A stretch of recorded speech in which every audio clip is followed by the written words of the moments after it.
Salut les amis, je dis les amis parce que nous sommes en vacances et néanmoins, vous le voyez, look vacances. Néanmoins, je me disais, tiens, je vais leur faire un petit tuto assez rapide sur la retraite. Et oui, encore la retraite. Et pourquoi les amis? Parce que forcément, à 49 ans, qui est mon âge, c'est l'âge auquel on se préoccupe de ça. Eh bien non, vous avez tout faux, c'est à partir de 45. Bref, je vais vous la faire rapide, je vais vous la faire courte, puisque c'est vos vacances également à vous. Je vais vous partager rapidement des schémas très explicites pour vous faire comprendre, je l'espère, pourquoi c'est essentiel et important dès 45 ans de se préoccuper. Avec une vraie question qui est la seule question importante, la retraite est-elle synonyme de désépargne? Désépargne, ça veut dire quoi? On va le voir très rapidement sur ce graphique que je vous ai préparé. Vous le voyez ici en axe horizontal, votre ligne de vie, toute votre vie, d'accord?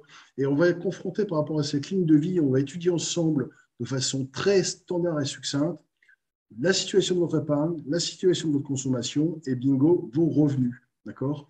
Avant et après cet axe qui ici représente le moment de votre passage à la retraite. Alors, le passage à la retraite, il se travaille, d'accord, financièrement également. Vous le savez, on est de plus en plus longtemps à la retraite, on vit de plus en plus vieux, en meilleure santé, et tout ça, vous allez le voir dans les cours, doit se travailler. Vos revenus, votre revenu, il suit de façon assez générique une courbe assez ascendante. Voilà, je l'ai ici représenté de façon droite, hein. Elle n'est pas droite, ça va être comme ça, peut-être. Néanmoins, on estime aujourd'hui que le revenu le plus important, de façon assez standard, va être votre dernier revenu de travail, jusque celui que vous toucherez au moment de passer à la retraite. D'accord? Et là, bing, vous voyez, au moment de passer à la retraite, je vous le fais de nouveau à la louche. Au cabinet, on vous le fait de façon très précise. Vous divisez par deux vos revenus et voilà ce que sera votre retraite demain. Face à cette retraite, évidemment, vous avez la courbe de la consommation dans toute votre ligne de vie. Ici, on est jeune, on touche ses premiers salaires, on consomme, c'est la fête, vous voyez, on consomme même plus que ce qu'on reçoit. Et du coup, papa, maman, allô, est-ce que tu peux m'aider? Parce que là, je me suis mis en galère, il faut que je paye les impôts, il faut que je paye ceci, je n'ai pas payé mon agence immobilière. Et du coup, quand on est jeune, effectivement, on est en surconsommation par rapport à son revenu. Et puis, on devient un peu plus sérieux, moins drôle, d'accord? Et forcément, on a des consommations qui vont être inférieures aux revenus pour pouvoir se créer des phases d'épargne. On va le revoir après. Et puis, au moment de la retraite, vous voyez bien, hein, la consommation, c'est parce que les revenus sont divisés par deux, d'accord, que tout d'un coup, la consommation va être divisée par deux, parce qu'on a pris ses habitudes pendant 40 ans de travail, et on ne peut pas modérer sa consommation comme son salaire, malheureusement, est modéré. Donc, on a ce salaire qui est ici, salaire qui, au départ, hein, on le veut, on est à la retraite, on veut en profiter un maximum, on veut voyager, on veut surtout aller à l'île Maurice et pas à l'île chez Maurice. Donc, pour ce faire, il faut travailler ça et faire en sorte, effectivement, d'avoir les revenus adéquats et l'épargne adéquate pour pouvoir préparer cette retraite, la retraite et puis la consommation qui, naturellement, avec la fin de vie, baisse naturellement.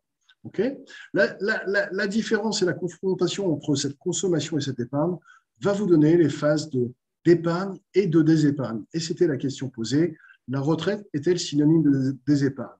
Alors, vous le voyez ici sur le graphique, je vous rappelle, quand on est jeune, on consomme plus, on est dans le rouge, d'accord? On est en phase de désépargne, on n'a pas d'épargne de fait du tout, hein, on va appeler papa-maman. Et puis là, on se crée, vous voyez, pendant toute sa vie, pendant toute sa carrière, en consommant moins que ce qu'on reçoit en termes de salaire, son épargne. D'accord? Cette épargne, c'est votre patrimoine liquide, c'est votre patrimoine placé en termes de séparation. Et puis là, bing, au moment de la retraite, divisé par deux les salaires, et vous voyez la consommation qui ne s'aligne pas par rapport à ça. Vous le voyez bien, si on n'a pas préparé les choses, dans une phase de désépargne, on va les taper dans la réserve verte ici et effectivement sortir cette épargne. Alors nous, au cabinet, on fait quoi? On travaille avec un instrument qui s'appelle l'IRRL, l'indice de référence de la retraite en toute liberté. Ça veut dire quoi en toute liberté? Ça veut dire, je vous l'ai dit, qu'on va plutôt aller à l'île Maurice qu'à l'île chez Maurice parce qu'on se sera donné les moyens d'avoir ici une zone qui continuera à être verte avec des revenus qui continueront à être assez naturellement lissés et pas en baisse complète par rapport à ce que vous gagnez juste avant le moment de la retraite. Alors, si vous voulez en savoir plus, eh bien, écoutez, c'est très simple. Vous nous contactez, on en parle, on va faire le calcul de votre IRRL et puis ensemble, on va faire en sorte de préparer tout ça dès 45 ans. Allez, salut, bonnes vacances.